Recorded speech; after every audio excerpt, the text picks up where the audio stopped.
Lucas capítulo 23, verso 33.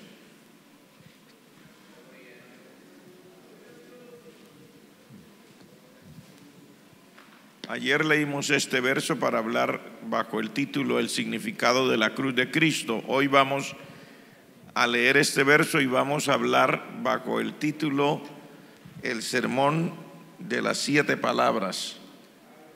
Vamos a ver hasta dónde alcanzamos a hablar de todas las cosas que queremos hablar. A ver que el Señor nos ayude y nos rinda el tiempo. Lucas 23, 33. Dice así en el nombre del Padre, del Hijo y del Espíritu Santo. Y cuando llegaron al lugar llamado de la Calavera, le crucificaron allí y a los malhechores, uno a la derecha y otro a la izquierda. Lo leo de nuevo. Y cuando llegaron al lugar llamado de la Calavera, le crucificaron allí y a los malhechores, uno a la derecha y otro a la izquierda. Por favor, tomen su lugar.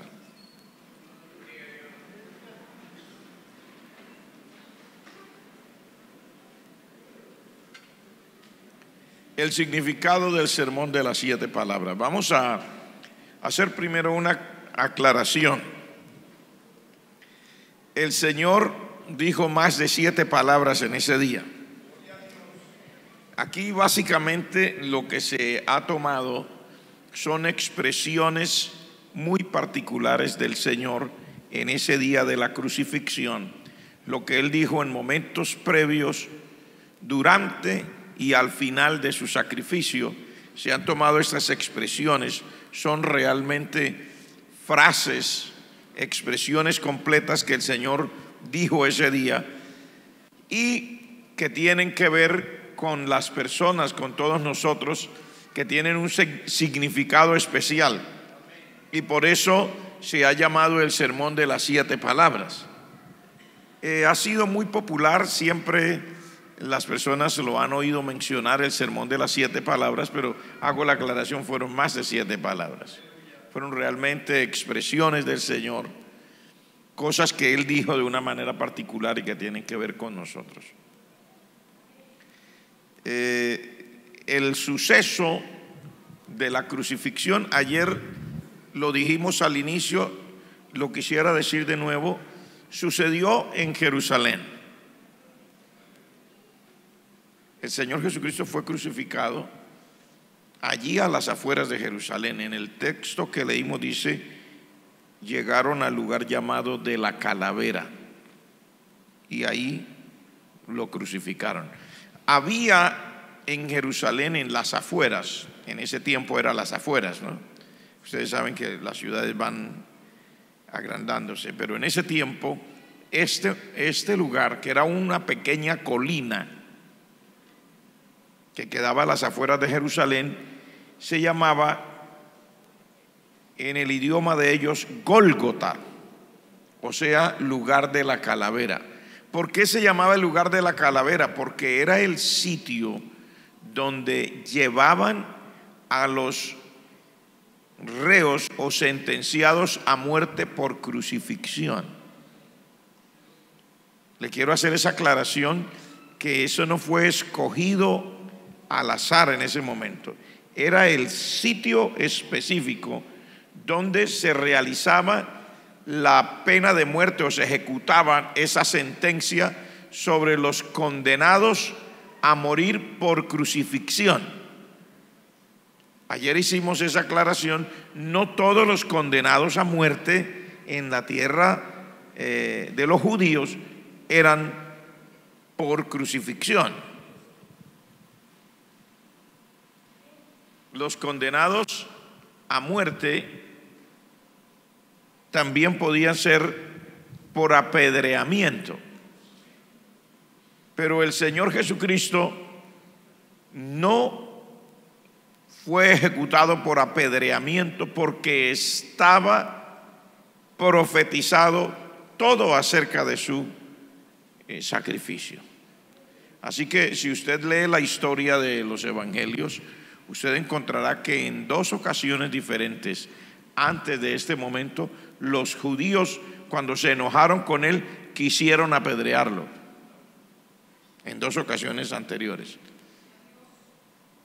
Ahora, le hago esto como para un pequeño resumen histórico para su conocimiento. ¿Por qué los judíos llevaron al Señor Jesucristo ante los romanos? Porque había una condición en la tierra de los judíos, es que ellos eran en ese momento una colonia romana, o sea, los romanos estaban gobernando el mundo conocido de ese tiempo. Entre esos estaba la tierra de los judíos. Y lo que se dijera y los edictos que se dieran de parte del imperio romano, del gobierno romano, eran de obligatorio cumplimiento. Y hacía un tiempo atrás,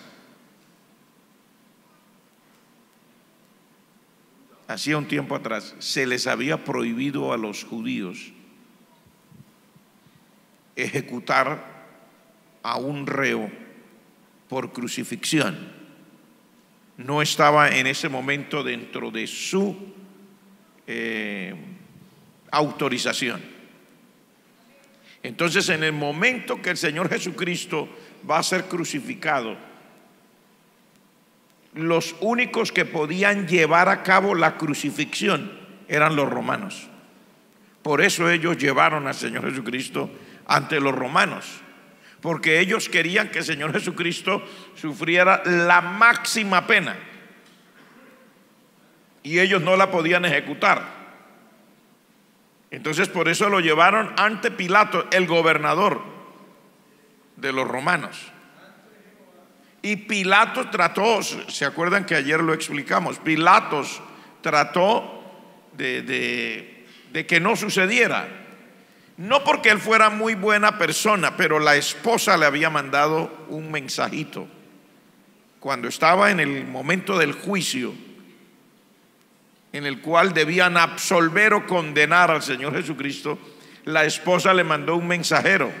Ayer dimos esa parte, lo explicamos, y el mensajero llamó y él tuvo que suspender un momentito y vino aparte, y el mensajero le dijo: su esposa le manda a decir que no tenga nada que ver con ese justo, porque ha tenido un sufrimiento terrible en sueños por causa de él. O sea, tuvo unos sueños tremendos aquella mujer. No especifica qué realmente era el sueño, pero dice que los sueños eran terribles y que ella había sufrido mucho en sus sueños. Y le manda a decir a su esposo, que es el gobernador: no se meta ahí, deje a ese Jesús ahí. Pero era una profecía. Y el hombre fue arrastrado hacia la misma sentencia, aunque no era que lo quería hacer porque fueran, pues los romanos estaban acostumbrados a hacer ejecuciones, porque ellos eran los autorizados para hacer la ejecución, y ellos estaban autorizados y para ellos era normal. Pero con ese mensaje que le manda a decir su propia esposa, él trató de sacar el cuerpo a esto. Y es cuando toda la gente, impulsado por los líderes, los sumos sacerdotes, dijeron: no, crucifícalo, crucifícalo. Y por eso es que entonces el hombre se lavó las manos delante de la gente. Dice, él quiso resolver su problema diciendo: yo no soy culpable de la muerte de este que va a ser ejecutado, porque yo no encuentro ningún mal en él. Sacó una taza, una vasija grande con agua, y delante de la gente se lavó las manos y dijo: yo estoy libre, yo soy inocente de la sangre de este justo, porque este hombre no ha hecho nada para que realmente tenga que morir por crucifixión. Con unas azotes bastaba. Pero la gente dijo: no, crucifíquelo, crucifíquelo. De todas maneras, el Señor Jesucristo iba a morir en la cruz.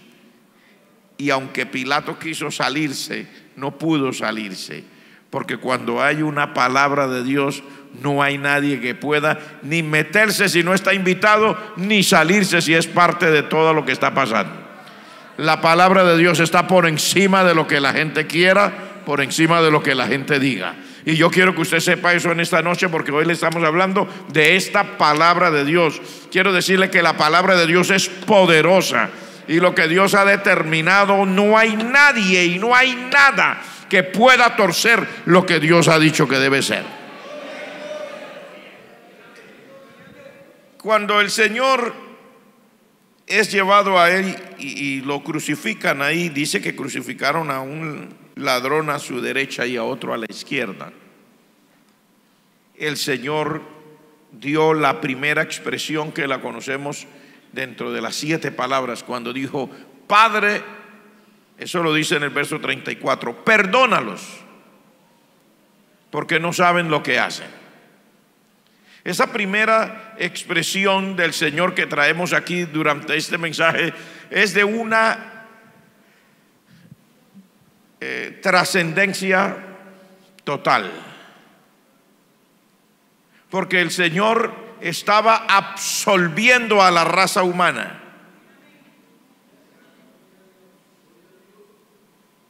Porque si el Señor no hubiera pedido eso al Padre, ni usted ni yo teníamos ninguna oportunidad delante de Dios. Si el Señor no hubiera pedido al Padre que nos perdonara, y reconoció el Señor la ignorancia de la raza humana, porque como dice en el libro del profeta, a lo bueno le llaman malo y a lo malo le llaman bueno. Si no hubiera sido por ese pedido del Señor Jesucristo, Padre, perdónalos, ni siquiera existiríamos nosotros, ni ninguno sería salvo. Pero el Señor tuvo compasión y dijo: estos no saben para dónde van. Como dijo alguien, no sabe a dónde es el norte ni a dónde es el sur. En términos espirituales, todos nosotros los seres humanos, por causa del pecado, estábamos completamente lejos de cualquier comprensión, ciegos. Hasta el sol de hoy la raza humana sigue ciega,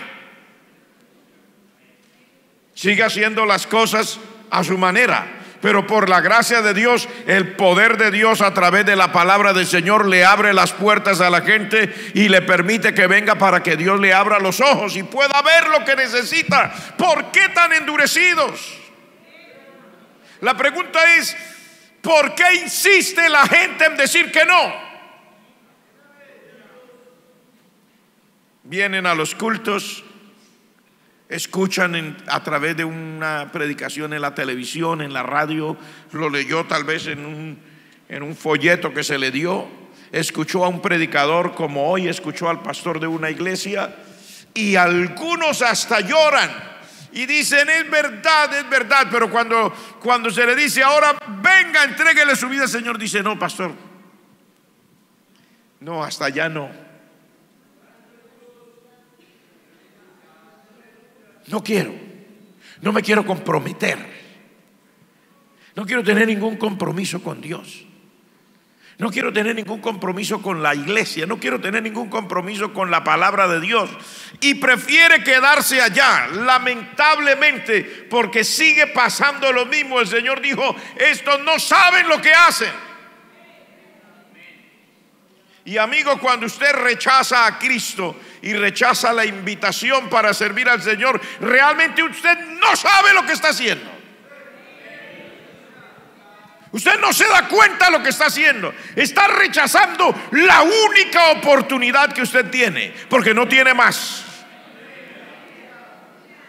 Usted no tiene más oportunidad. No importa quiénes seamos, de dónde vengamos, dónde vivimos, el apellido con que se distingue nuestra familia, no importa los logros académicos, la capacidad intelectual, no importa la categoría en la economía, no importa absolutamente nada. Usted no tiene sino una sola oportunidad. Incluso, y quiero que me miren a los ojos, por favor, incluso los que están aquí, que pertenecen en su corazón a la iglesia, pero al mismo tiempo pertenecen en su corazón a la vida sin Cristo. O sea, vienen a la iglesia porque no se puede olvidar de la palabra de Dios, pero en su vida no está reinando Cristo. Son hijos de evangélicos. Aprendieron a cantar los coros en la cuna.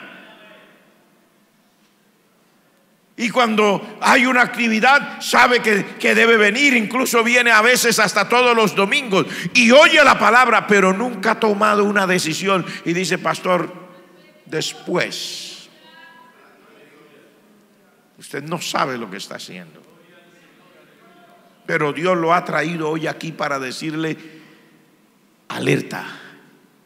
Usted no sabe lo que está haciendo, pero Dios hoy le hace una aclaración. Usted no tiene sino una sola oportunidad en su vida, y su única oportunidad es Cristo. Sin Cristo usted no tiene absolutamente ninguna opción. Se termina su vida, y cuando se termine su vida se enfrentará a una eternidad sin Dios por rechazarlo. Tal vez usted diga: pastor, no me meta miedo, pastor, que yo ya he oído mucho. Bueno, déjeme decírselo así como que no le dé miedo. Se lo voy a decir con dulzura. Usted no tiene, amigos, sino una sola oportunidad, y su oportunidad es Cristo. Sin importar si usted es hijo de evangélicos. Por ahí andan muchos hijos de evangélicos y gente que pertenecían o pertenecen por allá en alguna parte de su vida a la iglesia, y no andan bien, y no han arreglado su vida, y no han organizado su corazón con Dios.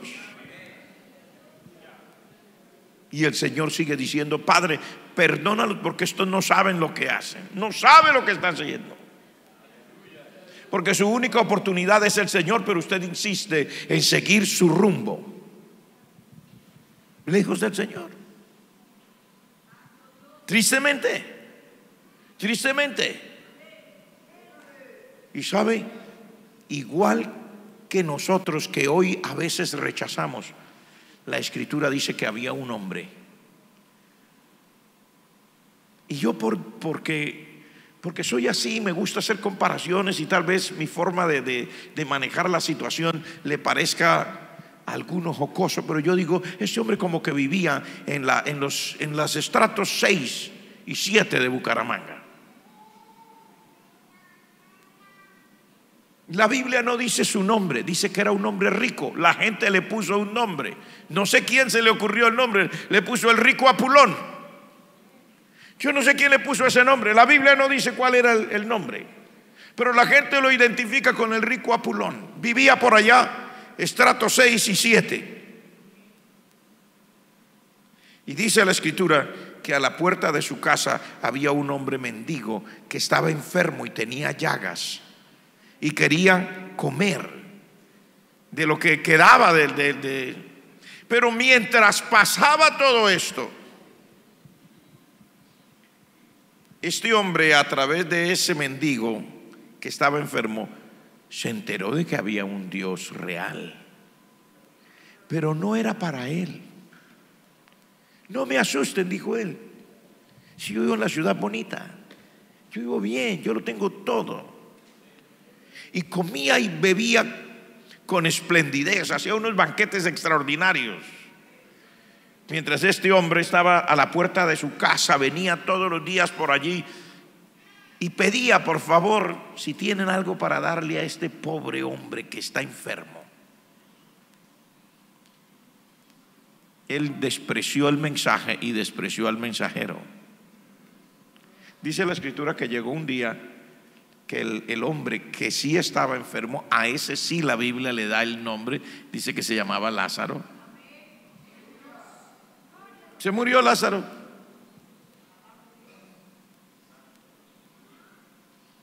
Y yo pienso que el rico aquel dijo: ay, al final nos libramos de este.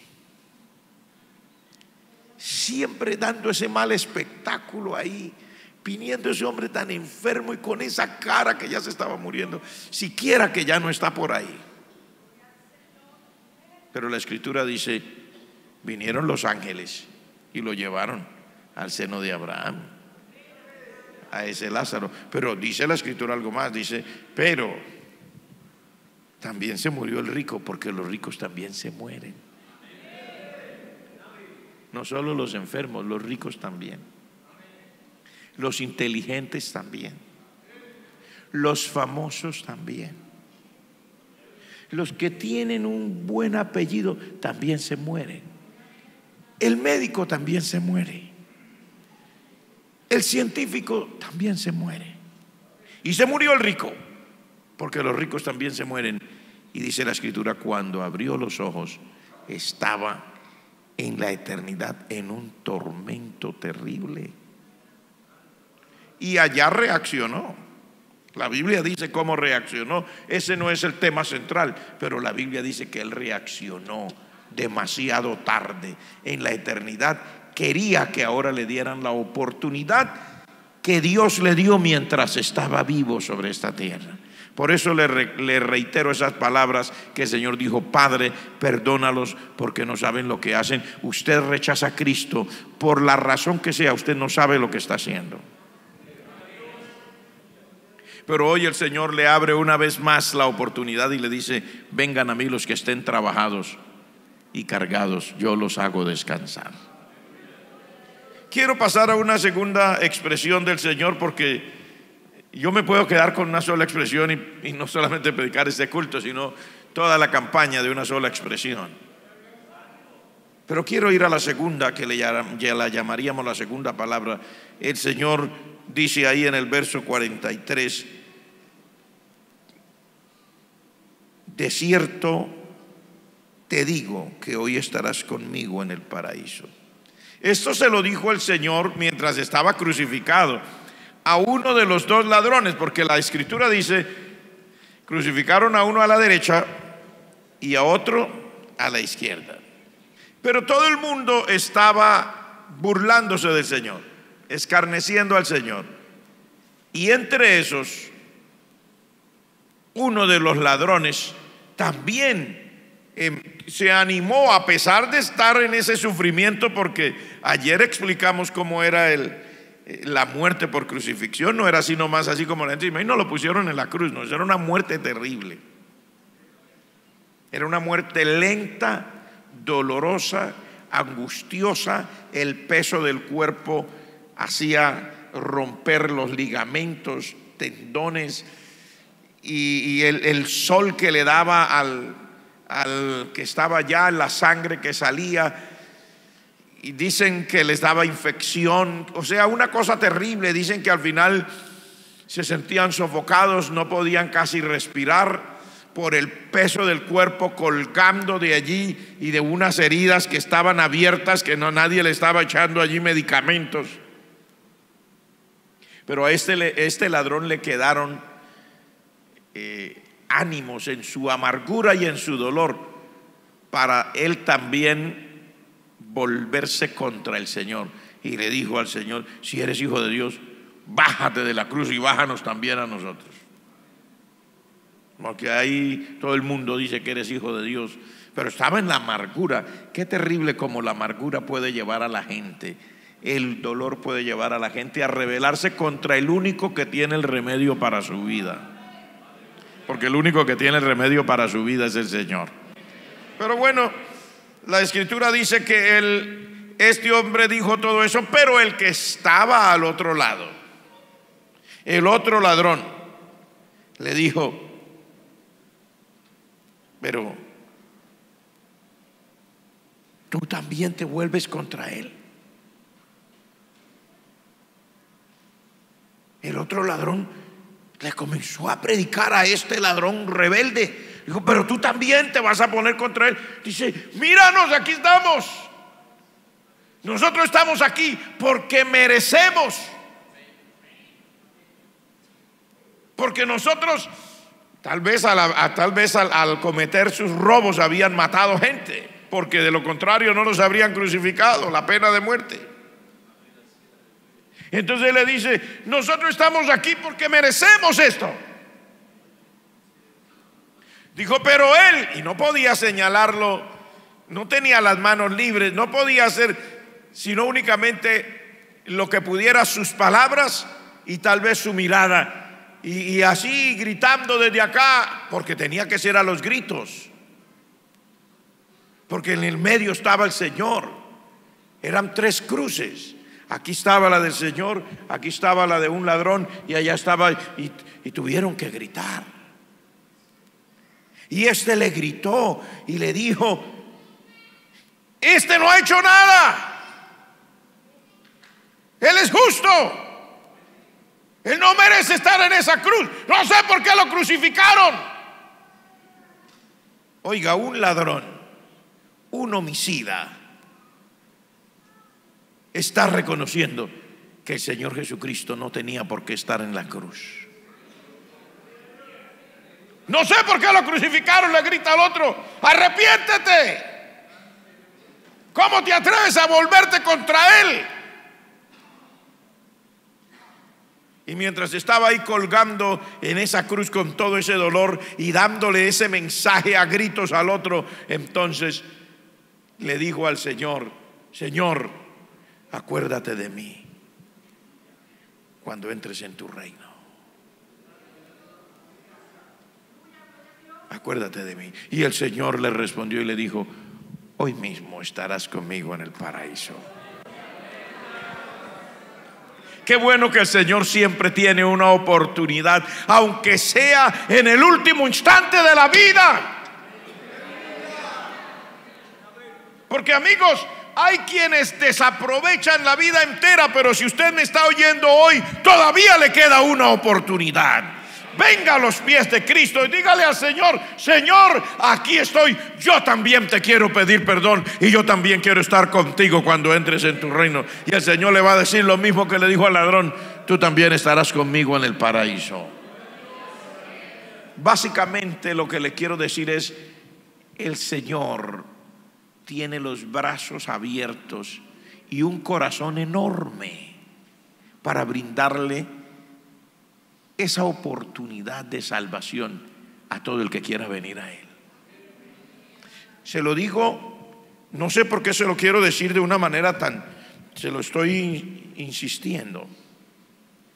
No lo conozco, no sé qué está pensando usted, pero si es alguien que ya distinga, tampoco sé lo que usted piensa, porque yo no sé, sino lo único que yo sé es lo que yo pienso. No sé usted qué piensa.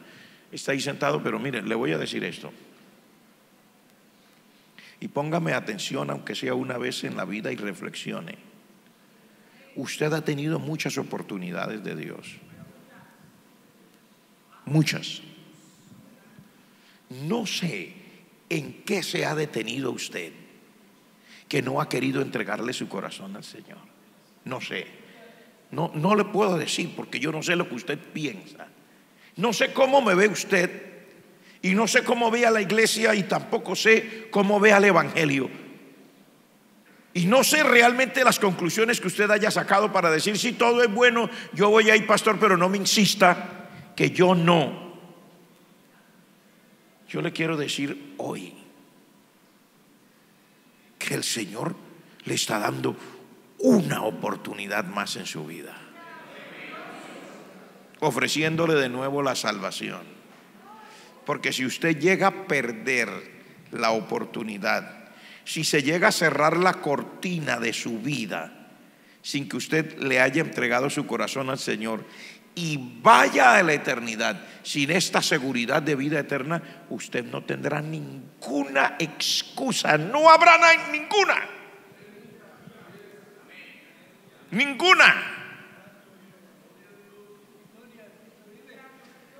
Esto es lo más triste, que el que pierde su oportunidad y vaya a la eternidad así, no tendrá ninguna excusa. No habrá oportunidad y no habrá excusa.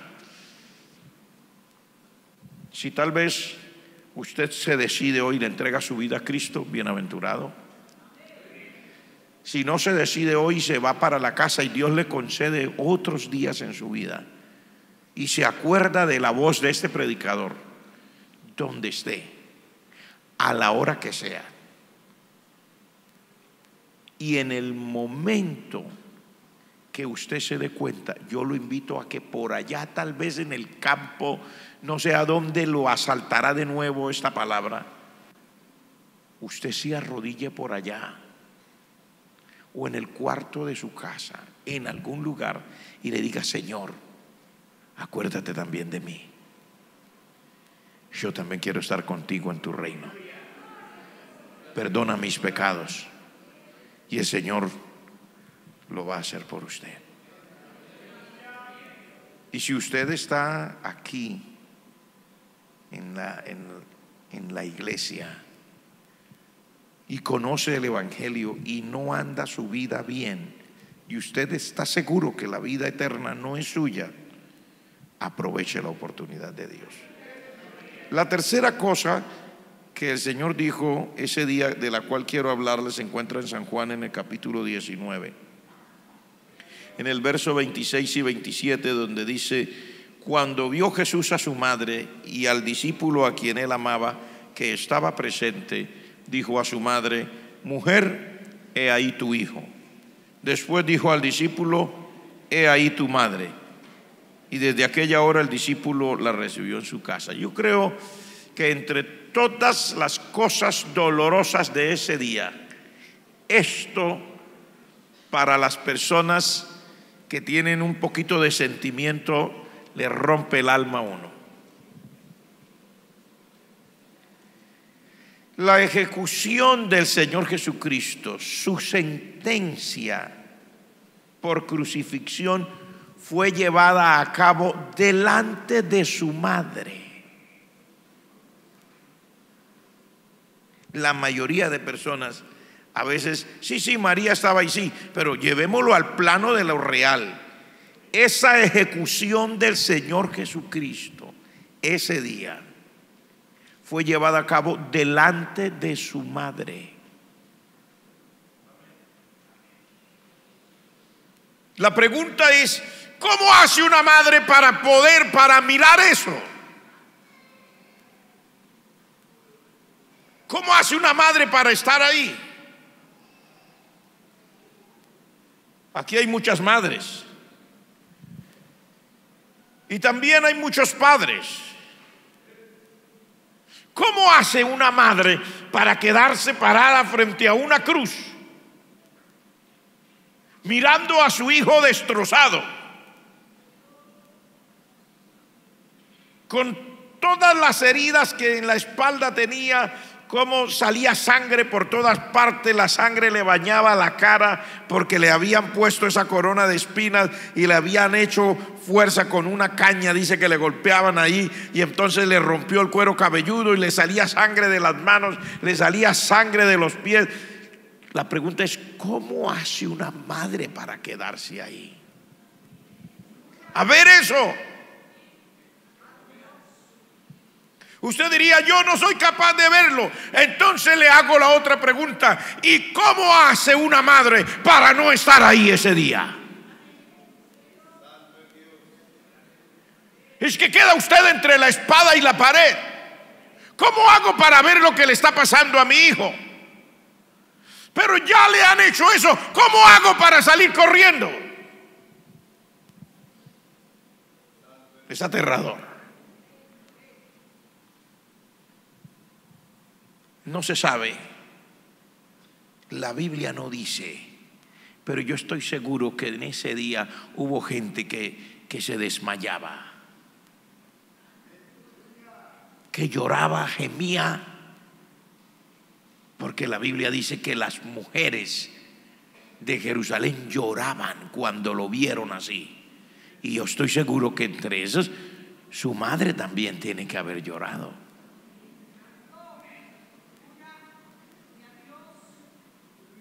Porque con cada momento, cada hora que pasaba,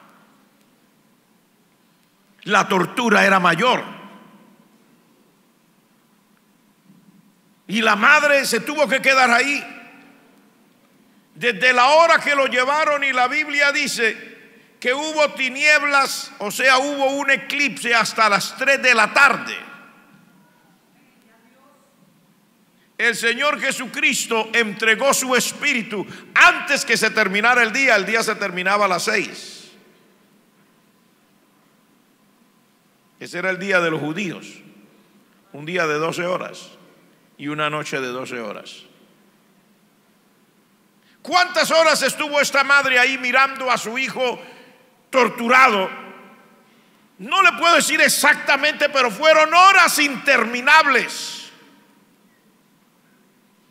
Y vuelvo a decirle, ¿cómo hace una madre para quedarse ahí viendo semejante tortura? Y cómo matan a su hijo poco a poco, pero al mismo tiempo. ¿Y cómo hace una madre para salir corriendo y no estar ahí? Asombroso. Eso nos tiene que hacer caer en cuenta a nosotros que nosotros nos debemos al Señor. Porque fueron demasiadas cosas en el sacrificio de Cristo. No es tan barato como la gente lo dice. La gente alegremente va por la vida fumando, bebiendo, tomando, adulterando, fornicando, haciendo todo tipo de diabluras, y cuando se le predica, no me gusta eso, el papel aguanta todo. ¿Así? ¿Está seguro? Espero que en la eternidad no vaya a decir eso.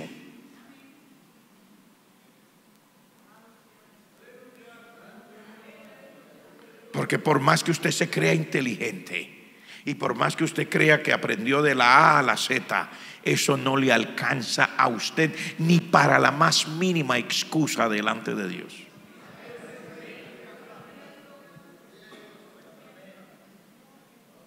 Pero el Señor, aún en la cruz, tuvo cuidado de su madre. Y como la vio ahí y vio que estaba presente también el discípulo a quien él amaba, no se fue. Le dijo a la madre: madre, he ahí tu hijo, porque él sabía lo que estaba pasando. El Señor no era ajeno a lo que sentía su madre, y le está dando un hijo en reposición.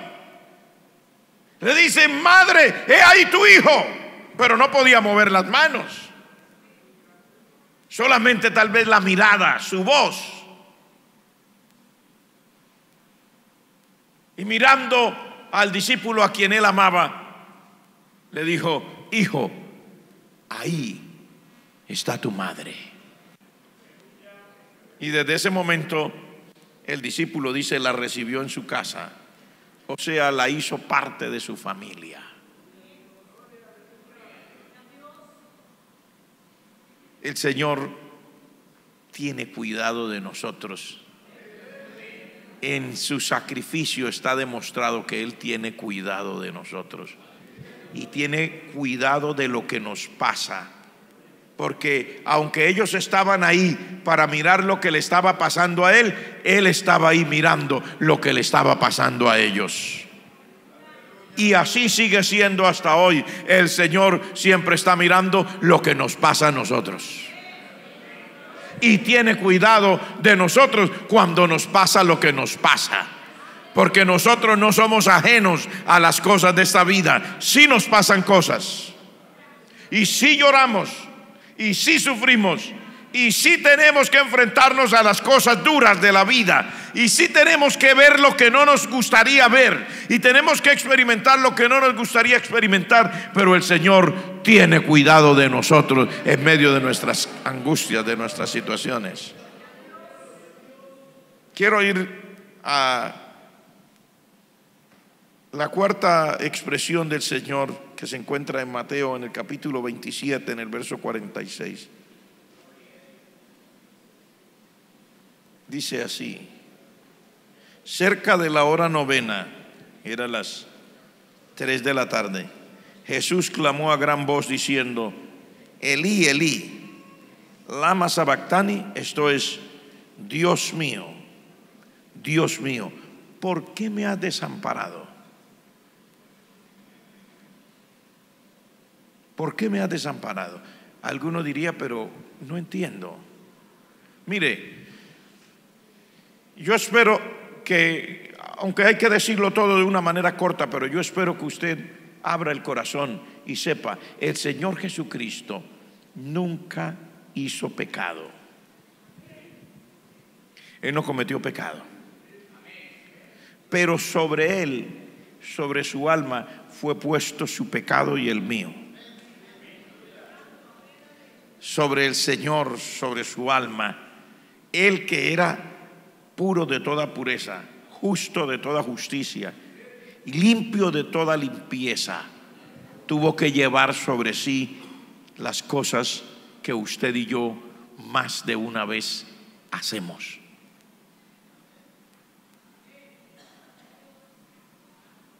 Y no estoy hablando solo de los que estamos aquí, estoy hablando de toda la raza humana. ¿Cuántas cosas pasan en la vida? ¿Cuántas madres han matado a sus hijos en el vientre?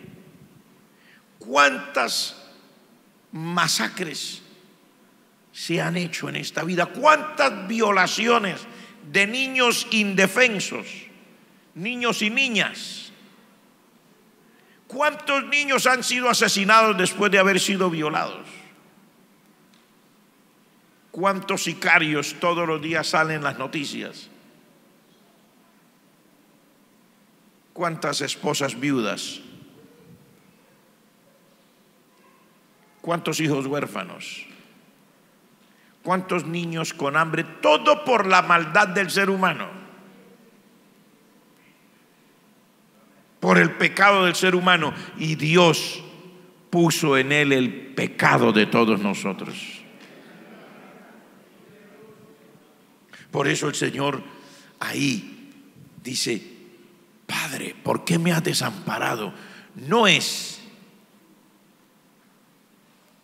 que no hubiera una opción, es que el Señor había decidido llevar sobre sí el pecado suyo y el mío, y era muy terrible para él sentir todo lo que usted siente por el pecado. Porque a mí nadie me va a decir aquí hoy que usted no siente cosas y culpas por su pecado y no siente angustias por su pecado. Un día un hombre que era adicto a la pornografía, que había vivido una vida muy desordenada, vino a buscarme en la iglesia donde estábamos en ese momento, no era aquí. Y de una manera con mucho temor y terror me decía: pastor, ayúdeme, porque ahora, después de haber vivido tan desordenado, ahora yo me sueño y sueño que las cosas que he visto por la noche se me aparecen en un sueño y tienen cara de demonios, decía. Y se ríen de mí y se burlan de mí, y todo lo que yo he visto y las prostitutas con las que he andado y todo, de noche las veo en sueños y son como demonios, se me abalanzan encima y me dicen: vengo por tu alma. Y el hombre venía a la iglesia y decía: por favor, pastor, haga algo por mí, no puedo más. Aquí, estando aquí en esta ciudad, vino otro hombre. No estábamos todavía en este lugar, era un sitio pequeñito donde había iniciado la iglesia, y yo estaba todavía un poco más joven. Recuerdo a este hombre con una desesperación terrible, un hombre probablemente más de 40 años, menos de 50. Me dijo que había sido un hombre muy violento, había sido una persona que ejecutaba a las víctimas. Él vino a decirme lo que le pasaba, y con esos ojos, hermano, con un terror en los ojos, me decía: ayúdeme, pastor, ore por mí. Dice, y no me dijo cuántas personas, pero dice: pastor, de noche, dice, yo me sueño, las personas que he ejecutado se me aparecen en sueños de noche, dice. Y a veces me sacan de la cama y me echan en una sábana, y ellos tienen la sábana de diferentes puntos, así de las esquinas, y me tiran para arriba y me vuelven a recibir y se burlan de mí y me dicen: ahora sí, ejecútanos, ahora sí, ejecútanos. En sus sueños. Y el hombre, hermano, mientras me decía esto, los ojos con un terror, una cosa terrible, decía: pastor, yo no sé cómo es esto, pero alguien me puede librar. Tengo que tener libertad de esto, si no me voy a volver loco. Y así el peso del pecado acosa a unos y a otros. La conciencia que remuerde de los padres que han dejado a sus hijos y abandonaron su hogar para irse con la mujer ajena, y le dieron todo su dinero a una mujer que luego los desplumó, los dejó sin nada, y ellos ahora están en la miseria mientras sus hijos por allá aguantan hambre. Y no me vaya a decir que no siente nada, porque usted no es de palo. No me vaya a decir que no le vienen los recuerdos, como me dijo un anciano en un asilo. Me dijo: pastor, yo estoy aquí porque yo me lo merezco, dijo ese anciano, en un asilo para ancianos. Me dijo: porque cuando yo tenía vida, cuando yo podía hacer cosas, me porté muy mal con mi mujer, me porté muy mal con mis hijos, hice lo que se me vino a la cabeza, no pensé en el futuro, dejé a mis hijos abandonados. Me dijo: ¿cómo les reclamo ahora que me vengan a ver si yo tampoco estuve ahí cuando ellos me necesitaban? ¿Se da cuenta? El peso del pecado es terrible. El peso de la conciencia es terrible. ¿Y por qué le estoy hablando de esto? Porque el Señor ahí en ese momento sobre la cruz llevó sobre sí el peso del pecado de todos nosotros. Por eso es que Él gritó y dijo: Padre, Padre, ¿por qué me has desamparado? El peso de su pecado y el peso de mi pecado vino sobre el Señor. La angustia terrible que produce la separación de Dios, el castigo de la conciencia, las cosas que no se pueden detener, en ese momento vinieron sobre el Señor. Y por eso Él grita: Padre, ¿por qué me has desamparado? Espero que hoy, cuando terminemos, porque yo quiero terminar ya rápido, usted pueda tomar una decisión, porque después de oír todo esto, usted es mucho más consciente hoy. Luego el Señor ahí mismo en el Evangelio de San Juan, en el capítulo 19, dijo algo. En el capítulo 19, en el verso 28. Y después de esto, sabiendo Jesús que ya todo estaba consumado, dijo, para que la escritura se cumpliera: tengo sed. Tengo sed.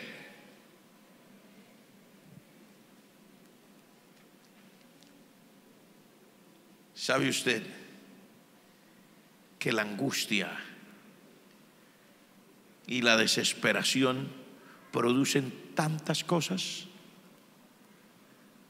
Pero el Señor estaba no solamente teniendo sed física, sino que también de lo profundo de su alma Él quería terminar el sacrificio que estaba haciendo por usted y por mí.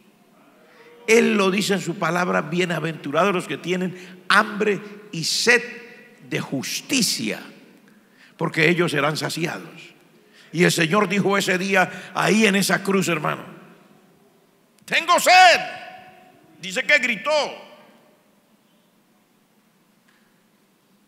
Porque también, aparte de que tenía sed en su cuerpo, también tenía sed de terminar el sacrificio, de terminar la redención suya y mía. Porque el Señor jamás habría ido a la cruz a no ser por usted y por mí. Él nunca habría ido a la cruz a menos que Él viera que usted y yo lo necesitábamos desesperadamente. Porque si Él no hubiera ido a la cruz en su lugar y en el mío, nosotros no tendríamos ninguna oportunidad. Pero Él tenía sed de terminar su sacrificio, el deseo enorme que Él tenía de rescatarlo a usted y de rescatarme a mí. Yo no sé, no entiendo nosotros los seres humanos cómo somos. Pero el Señor, con esa sed inmensa, tanto en lo físico y ya en lo espiritual, esa sed inmensa de rescatarlo a usted y a mí. Y a veces usted y yo, que somos el que necesitamos la redención, no tenemos sed. Él sí tenía sed, pero usted y yo a veces no tenemos sed. Pero bueno, está bien, él quería, cosa de él. Así de sencillo, así ha despreciado la raza humana al Señor. Mientras él sí tenía sed por redimirnos, muchas veces nosotros, que somos los necesitados de la redención, no tenemos sed. Y él dijo: bienaventurados los que tengan hambre y sed. Pero muchas veces él, que no tenía ninguna obligación de sentir sed, la sentía por usted y por mí. Y nosotros, que somos los que necesitamos la salvación, ¿siente sed?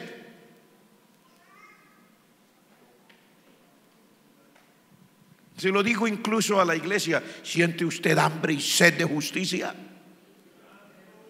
¿Siente sed de las cosas de Dios? El Señor sentía sed por usted, sed por mí.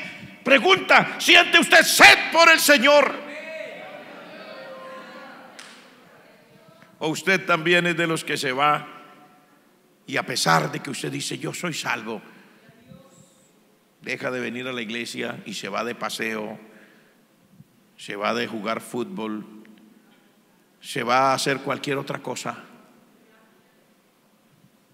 porque no tiene ninguna sed?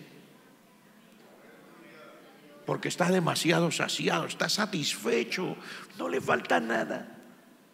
¿Para qué ir a la iglesia si no me falta nada? ¿Para qué ir a buscar a Dios si no me falta nada? Y seguimos en nuestra misma tónica. Pero el Señor dijo: yo sí tengo sed.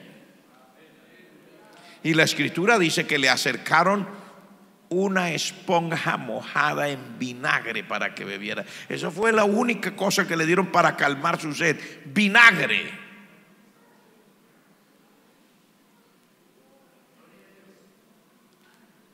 Mientras nosotros muchas veces sí estamos saciados.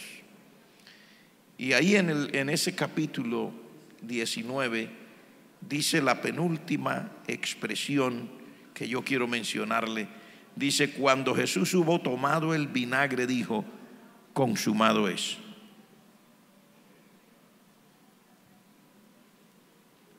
Consumado quiere decir terminado. O sea, ya lo hice todo. Esta expresión del Señor nos muestra que el plan de la redención del ser humano ya se había hecho. El Señor dijo en la cruz: terminé esta redención por ellos, hice el sacrificio, completé lo que tenía que hacer. Solamente le queda ahora a usted y a mí, porque Él ya terminó. Él no necesita ofrecer más sacrificio por usted y por mí. Su sacrificio es real y es poderoso y permanece vigente hasta el sol de hoy. Y cuando usted vea al Señor Jesucristo, si usted es salvo, le verá las marcas en las manos. Porque la Escritura dice que cuando Él vuelva, le preguntarán sus amigos: ¿y qué heridas son estas que tienes en las manos? Y Él responderá: no, con esas heridas fui herido en la casa de mis amigos. Cuando usted vea al Señor, según la Escritura, usted le verá las cicatrices. No se le olvide que usted tiene un dueño que pagó un precio muy alto. Él terminó el sacrificio completamente. Ahora le queda a cada uno de nosotros dar el paso y entregarle al Señor nuestra vida. quiero terminar con esta expresión que se encuentra ya en San Lucas, donde comenzamos en el verso 46, porque cuando ya él tomó el vinagre y dijo, consumado es, enseguida dijo, y dice la escritura que lo dijo con un grito, le dijo, Padre, en tus manos encomiendo mi espíritu, dice, y gritó así, inclinó la cabeza y entregó el espíritu. Yo he leído otra vez, porque continuamente estamos leyendo, pero por tratarse de que estamos hablando de estos temas, he leído otra vez la misma historia y me detengo en los detalles, porque me gustan los detalles.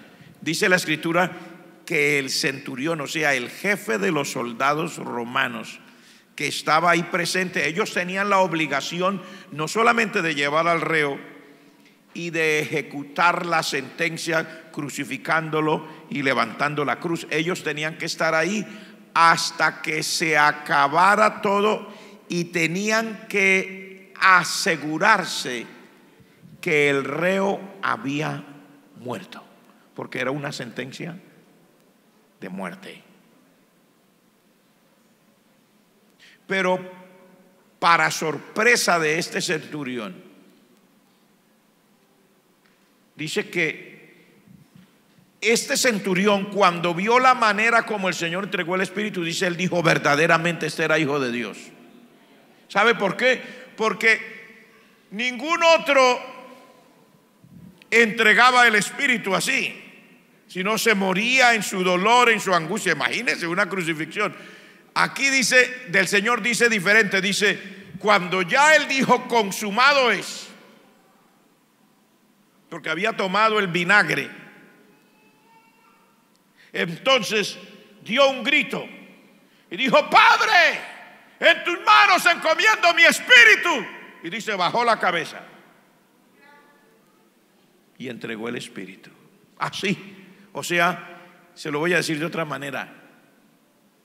Y lo que impresionó al centurión, al jefe de los soldados romanos, es que él no se murió, como dice la gente, como se mueren todos. Él decidió, ¿cuándo? Eso es extraño, porque usted no decide eso. Por eso el centurión dijo, verdaderamente este era hijo de Dios. ¿Por qué? Porque cuando usted está enfermo, si está muriendo por una enfermedad o por cualquier otra forma donde usted ve que la muerte se acerca, usted lo único que hace, si es creyente, es seguir orando, adorando a Dios y sintiendo la angustia del momento y ya. Pero el Señor en ese momento dio un grito, o sea, tenía fuerza. Se lo digo de otra manera, o sea, al centurión, al jefe de los soldados romanos, le impresionó ver que el Señor tenía fuerza porque dio un grito, dice, clamó a gran voz. Y cuando gritó, el grito de él fue, Padre, en tus manos encomiendo mi espíritu. Y no comenzó a hacer como hace todas las personas que sienten la angustia y la agonía y que se le va yendo la vida. No, no, dice, gritó, inclinó la cabeza y se fue.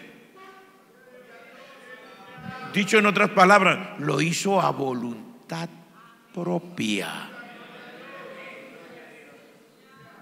Y es que le quiero hacer ese énfasis porque aunque el Señor usó un canal y tenía que ser crucificado, tenía que pasar por todo esto, pero el Señor Jesucristo lo había dicho antes, dijo, a mí nadie me quita la vida, dije. Él dijo, yo de mí mismo la pongo y yo de mí mismo la vuelvo a tomar, dijo el Señor. O sea, no fue que vinieron. Y ya con eso termino, porque yo me podría quedar aquí toda una semana con ustedes hablando de estas cosas, pero quiero terminar. Pero le quiero decir, cuando el Señor Jesucristo entrega su espíritu voluntariamente, ofrece sacrificio y le dice al Padre, Padre, terminé, te encomiendo mi espíritu, grita, entrega su espíritu, en ese momento se estaba sellando todo lo que usted y yo podemos disfrutar hoy. Porque al Señor no lo mataron, Él entregó su vida por usted y por mí. Sí, es cierto, hubo una lanza. Dice la Escritura que cuando Él hizo así, ellos quedaron sorprendidos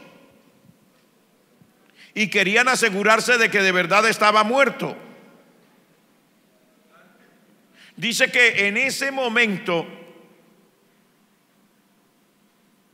los soldados venían y para asegurarse que los reos sí habían muerto, dice, les partían las piernas.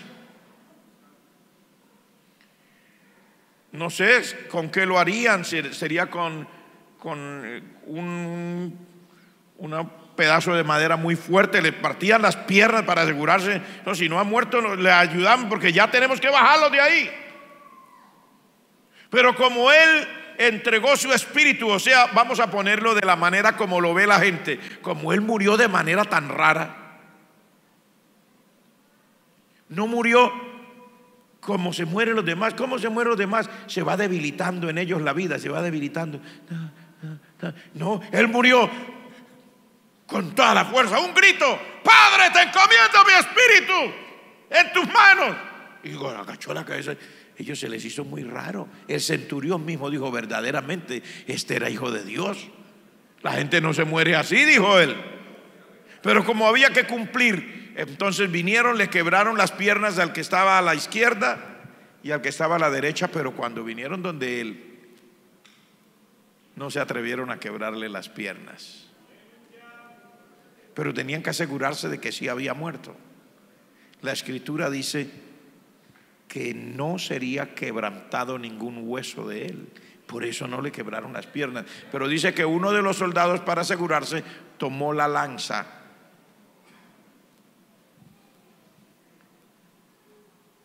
y la metió por el costado, por la espalda de ese señor,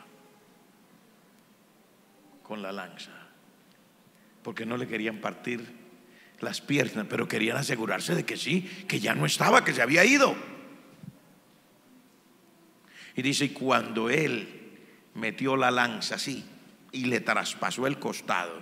No vaya a creer usted, porque nosotros hablamos de esto y uno piensa que vino con la lanza y le hizo así. No, era una ejecución. Era lo que realmente pasa.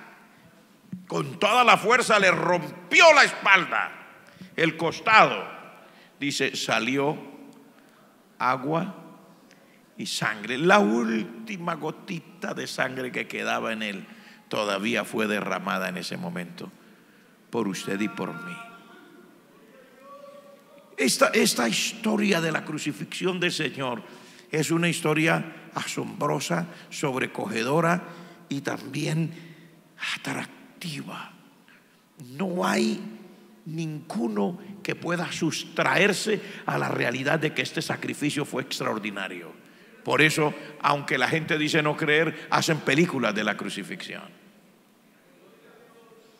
Y los grandes directores de cine, sus logros tremendos ha sido puesto en imaginarse bien cómo fue todo esto, y tratan de rememorar, porque la humanidad no se puede sustraer al sacrificio de Cristo.